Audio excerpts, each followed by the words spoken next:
আপনি যদি পাকা পোক্ত হয়ে বসে যান তাহলে তো এটা আমরা মেনে নেব। আপনি যদি শক্তভাবে বসে যান ক্ষমতায় মঈন ফখরুদ্দিনের মতো তাহলে তো আমরা মেনে নেব। আমরা তো আপনাকে মানি, আপনি বিশ্বের দরবারে গ্রহণযোগ্য একজন ব্যক্তি, বাংলাদেশের মানুষের কাছে একজন প্রিয় ব্যক্তি। কারো কথা তো আপনার শোনার দরকার নেই।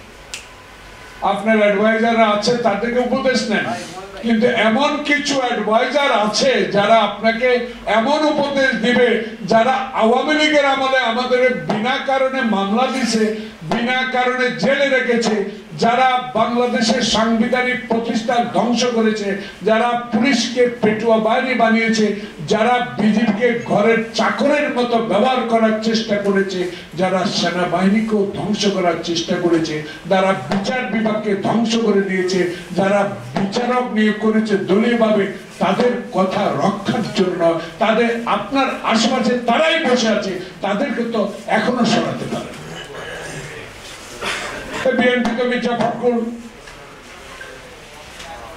আমাদের রিজভী সাহেব প্রত্যেকদিন কথা বলছেন, একটা অসত্য কথাই তো বলেন নাই, একটা অসত্য কথাও তো বলেন নাই, মানুষের কথা বলছেন, সত্য কথাগুলো বলছেন। এটাকে কেউ কেউ রাজনৈতিক হাতিয়ার হিসেবে ব্যবহার করে আমাদেরকে আরেকটা চক্রান্ত পেলে নির্বাচনকে বিলম্বিত করার একটা প্রয়াস চালাচ্ছে। এই চক্রের বিরুদ্ধে আমাদের বক্তব্য, আপনার বিরুদ্ধে। এই চক্রকে যারা আশ্রয় দিচ্ছে, এই চক্রের সাথে কথা বলে যারা আজকে উপদেশ দিচ্ছে, এই চক্রের বিরুদ্ধে আমাদের বক্তব্য। আমরা তো বসে আছি,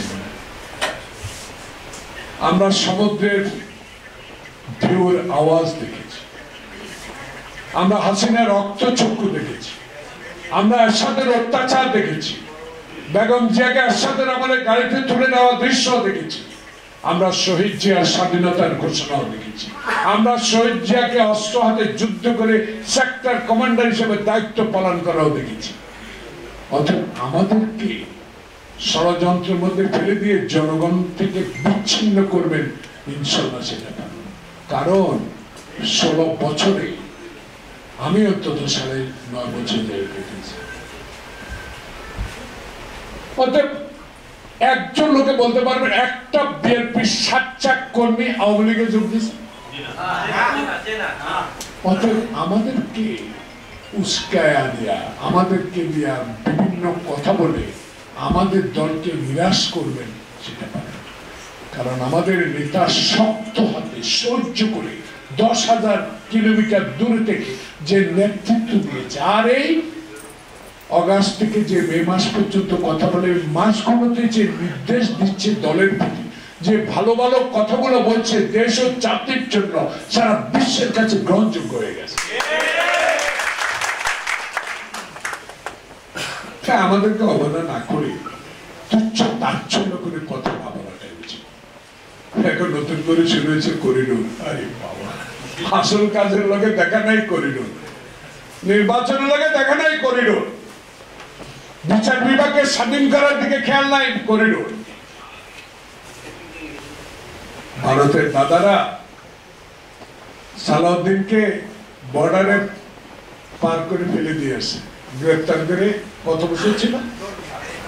10.5 বছরের মতো ভারতীয় জেলে, কয়েক বছর বাইরে আসতে দেন।